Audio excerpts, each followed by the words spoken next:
अब कान हर वक्त उसके फ़ोन के मुंतज़र रहने लगे। वो जो अजनबी था, जिसके साथ कोई रिश्ता भी ना था, लेकिन फिर भी उससे दिल का मजबूत तरीन रिश्ता बनने जा रहा था। दिले नादां तुझे हुआ क्या है, आखिर इस दर्द की दुआ क्या है। फ़ोन की पहली बेल के साथ ही उसने फ़ोन उठा लिया। वही मखसूस आवाज़ उसके कानों में रस घोल रही थी। बहुत ज़ालिम हो, क्यों क्यों पूरा 1 घंटा इंतज़ार करवाया है तुमने। बस तुम्हें क्या पता ये 1 घंटा क्या होता है। कभी इंतज़ार करो तो जानो। सुनो, हमें एक मुद्दत हो गई है बातें करते, लेकिन आज तक ना तुमने मेरा नाम पूछा है और ना ही तुमने अपना नाम बताया है। तुमने पूछा, मैंने तो खुद ही तुम्हारा नाम रख छोड़ा है। अच्छा, क्या रखा है, क्यों बताऊं? देखो मैं फ़ोन बंद कर दूंगी। अच्छा बाबा, बताता हूँ। वो छेड़ने के मूड में था। अब बता भी चुको। प्रीति, अच्छा है ना? तुमने रख दिया है तो अच्छा ही होगा। वैसे मुझे अच्छा नहीं लगा। वो साफ गोई से बोली, वैसे मेरा नाम अंदलीब है। वाह बुलबुल, मेरी बुलबुल, और मुझे जैन कहते हैं। देखो, कभी कभी मेरा दिल भी चाहता है कि तुमसे मैं भी बात करूं। अपना नंबर ही बता दो। जब मैं खुद कॉल कर लेती हूं तो नंबर की क्या ज़रूरत। शायद तुम्हें मुझ पर इत्मीनान नहीं। ऐसी बात नहीं। तो फिर एक बात बताऊं, बुरा तो नहीं मानोगी? नहीं मनाती। बताओ, कसम उठाओ, मेरी कसम। चलो कसम उठाती हूँ, लेकिन अपनी। देखो, तुमने कसम उठाई है। हाँ बाबा, मुझे तुम्हारे नंबर का इल्म है। क्या? हाँ, ये सच है, लेकिन मैं तुम्हारी इजाज़त के बगैर करना नहीं चाहता था। Jain, you cheat. और फ़ोन खटक से बंद कर दिया गया। उसके फ़ोन बंद करते ही उसने कॉल बैक कर दी। सनियारिया खट चांदी, मौला सानू माफ़ करी, भुल बंदियां तो हो जांदी। देखो, तुम मुझे सज़ा नहीं दे सकती। वो क्यों? शायद मैं ठीक तरह तुम्हें इस बात की वजाहत ना कर सकूं। फिर भी तुम्हें शायद पता ना हो, लेकिन ये सच है कि तुम मेरी ज़िंदगी का एक हिस्सा बन चुकी हो। अगर किसी दिन तुम्हारा फ़ोन ना आए तो वो दिन मेरे लिए कितना अज़ियतनाक होता है, तुम अंदाज़ा नहीं कर सकती। मैं जानती हूँ, लेकिन हर बात का इजहार ज़रूरी तो नहीं होता। मगर मोहब्बत इजहार के बदले इजहार मांगती है। ये हर इंसान की एक जबिल्ली ज़रूरत है। दूसरी सूरत में बेवजह के दुख लहू लहू कर देते हैं। कोठे थे पाक अंगना, दुख तेरा रब कटना, साडा काम में दुआ मंगना। ये दुख ऐसे हैं जो तपती दोपहरों, डलती शामों और बरसती बूंदों में और गहरे हो जाते हैं जानू। इनकी चुभन पहले से कई गुना बढ़ जाती है। प्लीज़ ज़्यादा इमोशनल नहीं होना। तुम्हें पता है मैंने तुम्हारा नंबर क्यों लिया है? नहीं, मुझे पता है। कई माह से तुम्हारा बिल ज़्यादा आ रहा है, इसलिए मैंने इसका हल तलाश कर लिया है। जब भी तुम्हारा बात करने का मूड हो तो मुझे सिर्फ़ एक मिस कॉल कर दिया करना। मैं तुम्हें कॉल बैक कर लिया करूँगा, और अगर कॉल बैक ना करूँ तो समझ लेना मैं नहीं हूँ। ठीक है जी हुजूर, जैसे आपका हुक्म। अब जब भी वो अकेली होती तो सिर्फ़ एक बेल करके उसे इशारा दे देती कि मैं मुंतज़र हूँ और वो कॉल बैक कर देता। प्रीति,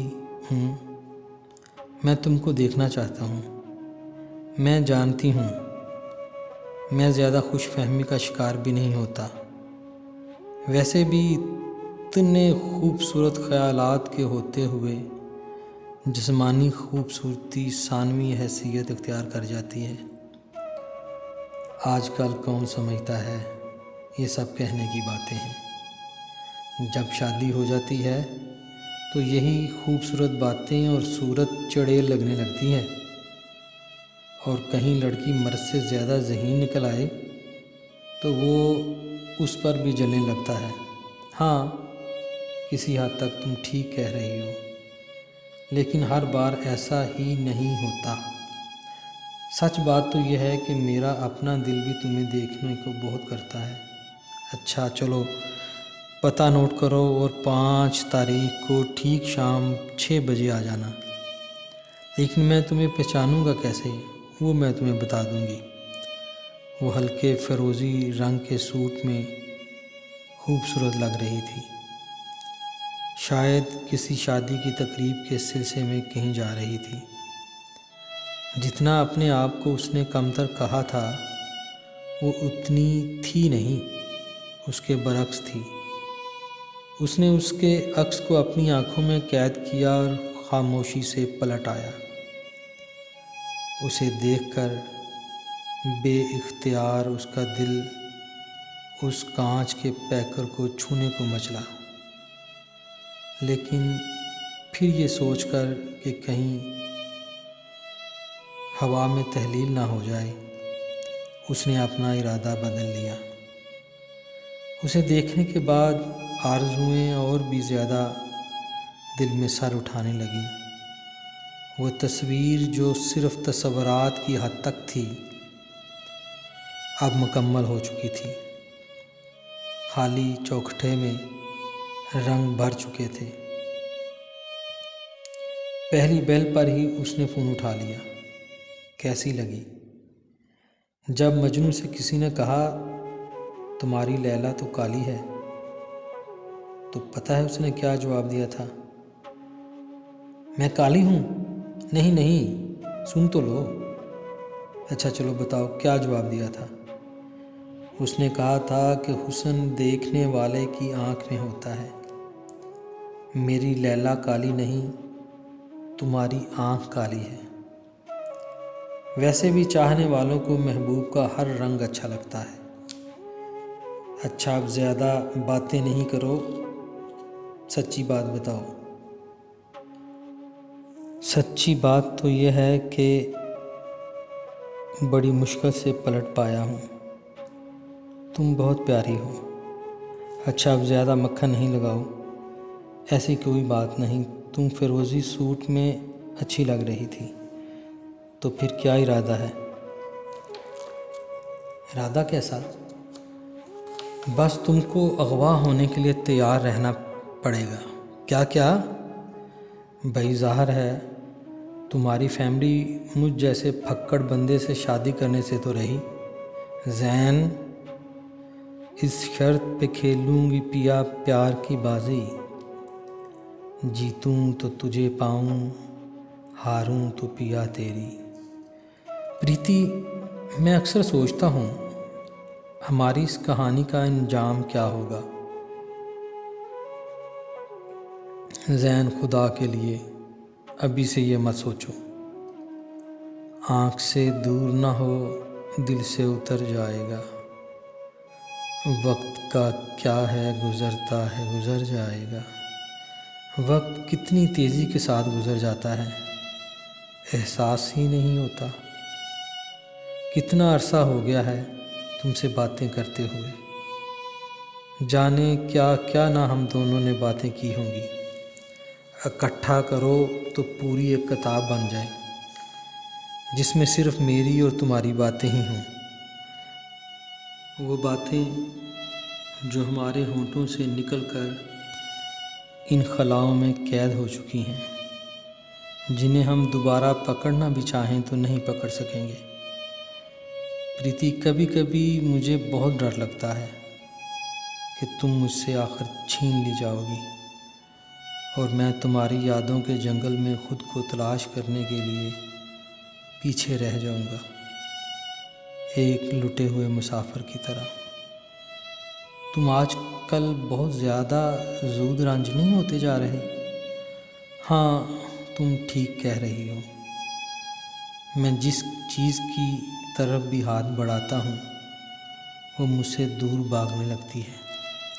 अब देखो ना, आखिर कब तक तुम मेरे इंतज़ार में बैठी रहोगी? कब तक माँ बाप को वरगलाती रहोगी? एक ना एक दिन तो तुम्हें भी हार मानना पड़ेगी। जैन, तुम कहना क्या चाहते हो?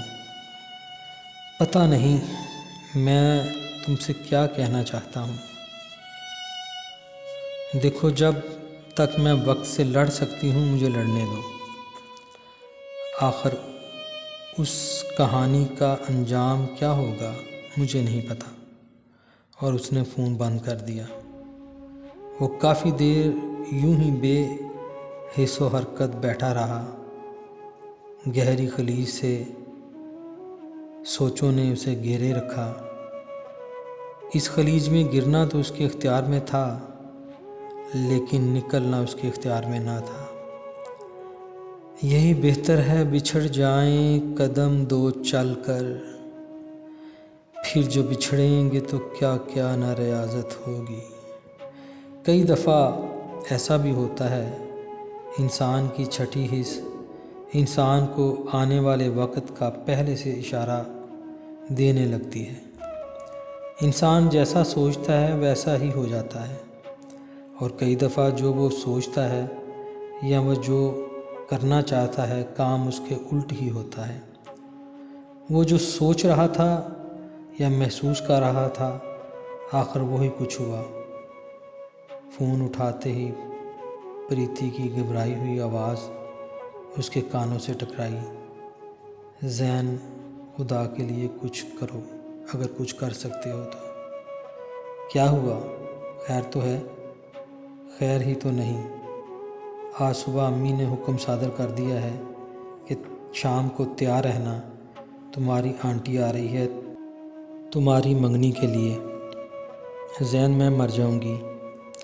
प्रीति, मैं इसी दिन से डरता था। आखिर वही हुआ जिसका मुझे डर था। मैं जानता हूँ तुम मेरी ज़िंदगी का एक हिस्सा बन चुकी हो। तुम्हारे बग़ैर मैं अपने आप को नामुकम्मल तसव्वुर करता हूँ। दिल मुकम्मल होने पर बज़िद है, लेकिन दिमाग कहता है अधूरे रहो। मैं अपने आप को नामुकम्मल रखना चाहता हूँ ताकि मेरे अंदर एक खालीपन हमेशा रहे। तुम्हारी यादें तमाम उम्र मेरी ज़िंदगी में एक कसक बनकर रह जाएं, एक कसक हर वक्त मुझे बेचैन रखे। जैन, क्योंकि मुझे पता है कि मैं चाहते हुए भी अभी तुमको नहीं पा सकता। जैन, लेकिन मेरे लिए ये बात मुमकिन नहीं। वक्त बहुत बड़ा तबीब है, ये बड़े से बड़ा ज़ख्म ठीक कर देता है। जैन प्लीज़। उसकी सिसकियाँ जैन के कानों में छेद कर रही थीं। वो खुद गर्म मौसम में सर्द आहें भर रहा था। एक दर्द था जो सीने को चीर रहा था। खुदा हाफ़िज़। और फ़ोन रख दिया गया। वो बड़ी देर यूं ही बैठा सोचता रहा कि कहानी का अंजाम इतनी जल्दी भी नहीं होना चाहिए था, और अगर होना ही था तो इससे मुख्तलिफ भी हो सकता था। लेकिन इसमें इतनी हिम्मत नहीं थी कि कहानी को कोई नया मोड़ दे सके, क्योंकि कहानी को नया मोड़ देने के लिए वसाइल दरकार थे जो फ़िलहाल उसके पास नहीं थे। चंद दिन बाद उसका फिर फ़ोन आया। वो मंगनी कर गए हैं, यहाँ तक कि अगले माह शादी के दिन भी मुकर्रर कर दिए गए हैं। वो तन से हंसी। मैं अपने आप को बहुत बोल्ड समझती थी कि मैं ये कर दूंगी, वो कर दूंगी, लेकिन कुछ भी नहीं कर पाई, बल्कि टुकर टुकर हर एक का मुंह देखती रही कि शायद कोई मेरे चेहरे से मेरे दिल का हाल भी पढ़ ले। लेकिन नहीं, किसी ने मेरे दिल में छुपी हुई बातों को जानने की कोशिश ही नहीं की। नहीं मालूम वो मुझ पर तंज कर रही थी या खुद पर। वो कोई ऐसी बात नहीं करना चाहता था जिस पर कल उसको शर्मिंदा होना पड़े, क्योंकि वो चाहता था कि कल अगर कहीं भूले से मुलाकात हो जाती है तो वो उसे अच्छे लफ्ज़ों से ही याद करे। वो उसे कोई झूठी तसल्ली नहीं देना चाहता था। तब उसने अपनी तमाम कुव्वते गोयाई को इकट्ठा किया और पूछ लिया, सुनो, शादी पर बुलवाओगी? उसके हलक से एक सिसकी सी निकल गई। कोशिश ज़रूर करूँगी, और अगर कहीं सरे राह चलते हुए मुलाकात हो गई तो पहचान तो लोगी ना मुझे? सलाम ज़रूर करूँगी। वो हिचकियाँ जिन पर वो मुसलसल बंद बांध रही थी, वो बंद आखिर टूट गया। दोनों की आंखों से आंसू सैलाब की सूरत बहने लगे, और फिर इन्हीं सिसकियों के दरमियान फ़ोन हमेशा के लिए खामोश हो गया। राय से नवाजिएगा ताकि मैं नए से नए मौजू और नए से नई कहानी आपके सामने पेश कर सकूं। आप सबका बहुत शुक्रिया। अच्छा लगे तो लाइक और सब्सक्राइब ज़रूर कर दीजिएगा। आपके लिए दुआ गो।